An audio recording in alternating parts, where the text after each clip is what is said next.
We are back here with Dr. Christopher Hubbard here at Atlantic Health Systems, home of Atlantic Sports Health, talking about foot and ankle injuries. How do we prevent them? How do we recover from them? And deep diving into a couple specific injuries. We're going to start off today with the Jones fracture. Okay. Well, the Jones fracture is fracture at the base of the fifth metatarsal.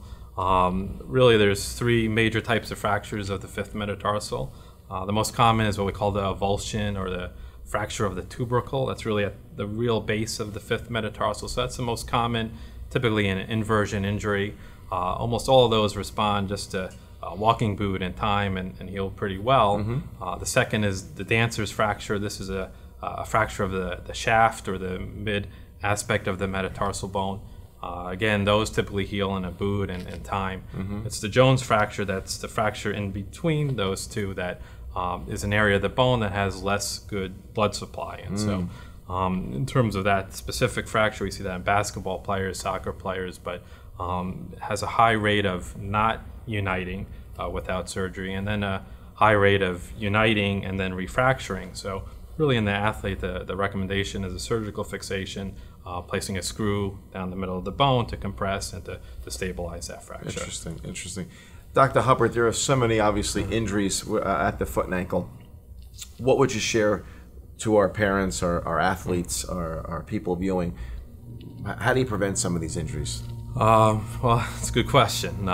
In terms of prevention, I think one big thing is the training and the rate of increasing your activity. And I think that's where we see so many injuries, specifically these stress-related injuries, where the ramp up is so quick in terms of impact or running or sports. And so, so really you want to have a good sort of beginning and slowly increase, whether it's return to sport or preparing for that sport. And so that's a big key. I think, a good stretching program, certainly. So stretching the calf, the hamstrings. So really preventative before and after, and I think those are two of the big keys. Yeah, and you said a key word, progression.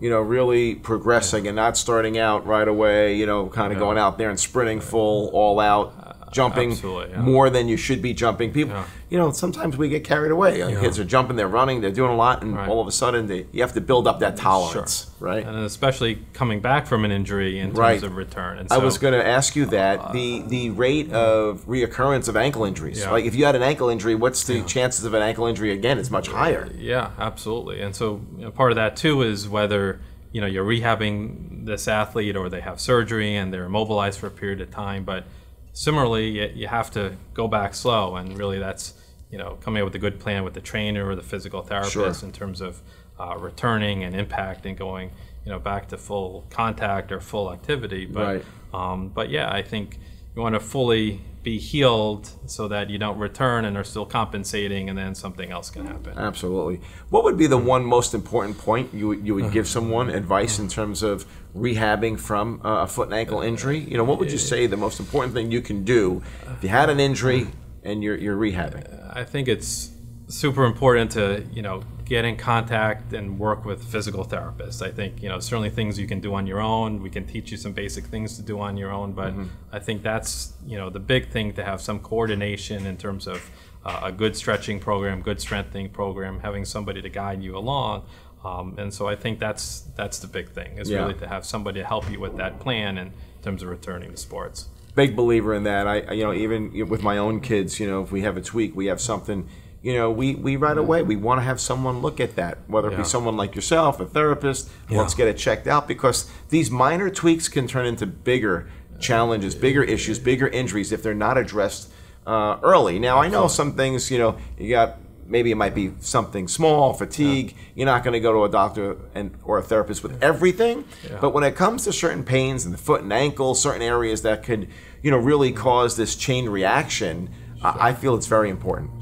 Yeah, absolutely. And we see all these stress-related type injuries in athletes and runners, and it can start as just a soreness that is something you can play through or run through. Doesn't maybe affect your performance, but hurts or increasingly is painful, and you continue without that diagnosis, and then it becomes to a point that it gets worse or needs surgery or a larger intervention that could have been prevented. Couldn't agree more. Couldn't agree more. I think we're so active with our kids today. Athletes are so active, so busy, doing so many things that, you know, you need to really know when to bring it down, let your body recover. I think that's a missing link, and that's what you shared here today. Is that the key is progression, recovery. Absolutely. Yeah. Thank you so much. So informative. Sure.